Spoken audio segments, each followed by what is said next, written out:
നമസ്കാരം. ഞാൻ Riyas, army counselling ഫൗണ്ടറാണ്. വെൽക്കം. ഓക്കെ. ഡോക്ടർ DPS, നമുക്ക് നിലവിലുള്ള ഒരു മത രാഷ്ട്രീയ സാഹചര്യത്തിൽ സാമൂഹ്യമായി മനുഷ്യർ ജീവിച്ച് തീർക്കുന്നത് മതത്തിന് വേണ്ടി, രാഷ്ട്രീയത്തിന് വേണ്ടി അവരുടെ സമയങ്ങൾ പരിപൂർണമായി വിനിയോഗിക്കുന്ന രീതിയിലാണ് നമ്മൾ ഇന്ത്യയിൽ പൊതുവെ ഒരു 95% ജനങ്ങളും അവരുടെ സമയത്തെ വിനിയോഗിക്കുന്നത്. സമയമാണ് പണം. സമയത്തെ മൂല്യാധിഷ്ഠിതമായി ഉപയോഗിച്ചാലാണ് ഒരു രാജ്യം അല്ലെങ്കിൽ ഒരു വ്യക്തി അവർ വളർന്ന് ആ രാജ്യത്തിന് ഉതകുന്ന രീതിയിൽ ഉപയോഗപ്പെടുത്താൻ നമുക്ക് സാധ്യമാവുന്നത്.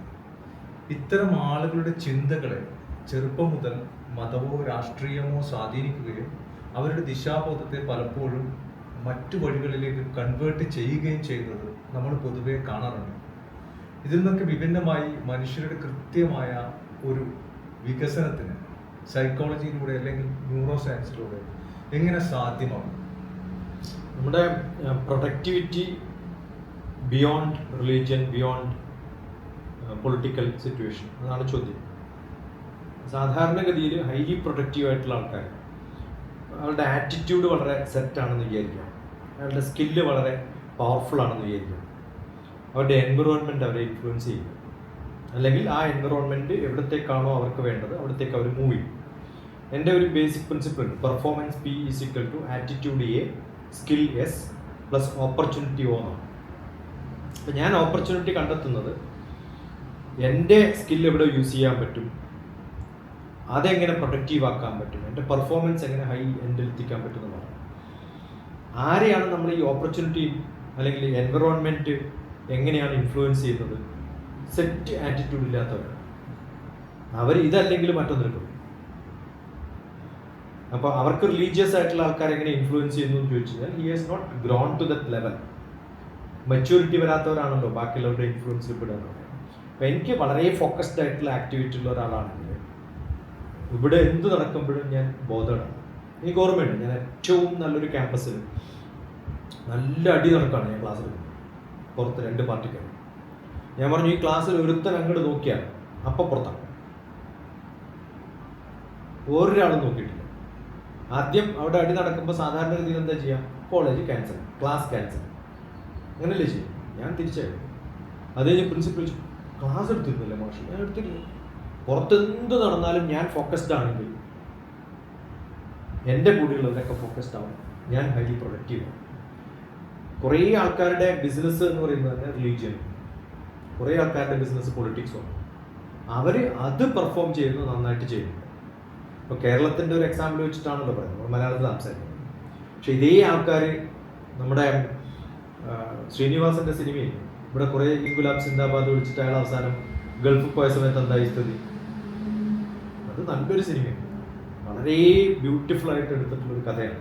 എത്രത്തോളം ഒരു മനുഷ്യനെ രാഷ്ട്രീയപരമായിട്ട് ഇൻഫ്ലുവൻസ് ചെയ്യാം എന്ന് കാണിക്കുന്നത് അതിലും ബെസ്റ്റായിട്ടൊരു സിനിമ ഞാൻ കണ്ടിട്ടില്ല. ഒരു ഇൻഫ്ലുവൻസും ഇല്ലാന്ന് അർത്ഥം. വേറെ പണിയില്ലാത്തതുകൊണ്ടും ഫോക്കസ്ഡ് അല്ലാത്തതുകൊണ്ടും ആറ്റിറ്റ്യൂഡ് സെറ്റ് ചെയ്യാത്തതുകൊണ്ടും പെർഫോം ചെയ്യാത്തവരാണ് ഇതിൻ്റെയൊക്കെ വശംവദരാകുന്നത്. ഇൻഡിവിജ്വലായിട്ട് ആ കോൺക്രറ്റൈസേഷൻ ആദ്യം വേണം. അതാണ് സ്വധർമ്മം. ഞാൻ വളർന്ന കുടുംബമാണ് എന്നെ ബാക്കി പഠിപ്പിക്കുന്നത്. അത് കഴിഞ്ഞിട്ട് ഞാൻ വർക്ക് ചെയ്യുന്ന ഇൻസ്റ്റിറ്റ്യൂഷനും എൻ്റെ ജോബും അല്ലാണ്ട് ഇൻഫ്ലുവൻസ്. ബാങ്ക് ജോലിക്കാരെക്കാളും സോഷ്യൽ ആക്ടിവിറ്റിയിൽ മാഷന്മാരെയാണ്. ബാങ്ക് ജോലിയിൽ എത്ര പേര് ട്രേഡ് യൂണിയൻ ആക്ടിവിറ്റിയിൽ പോയിട്ടുണ്ട്? മാഷന്മാരിൽ പോയിട്ടുണ്ട്. അവരുടെ പണിയേ അല്ല. എന്തുകൊണ്ടാണ് പോകുന്നത്? മാഷന്മാർക്ക് അധികം പണിയില്ല. ബാങ്കിൽ 8 മണിക്കൂർ വർക്ക് ചെയ്താൽ പോരാ. 4 മണിക്ക് ബെല്ലടിക്കുമ്പോൾ പുറത്തു പോകാൻ പറ്റുന്നത് പോലെ ബാങ്കിൽ നിന്ന് പോകാൻ പറ്റും?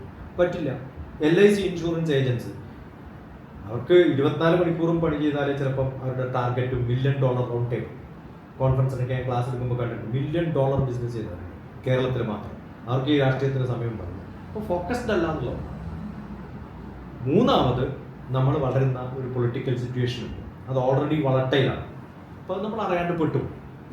അതല്ലാത്ത സ്ഥലത്ത് ഇപ്പോൾ തെലുങ്കാനയിൽ, ഞാനിപ്പം ജീവിക്കുന്നത് തെലുങ്കാനയിലാണ്, കഴിഞ്ഞ 38 വർഷമായി.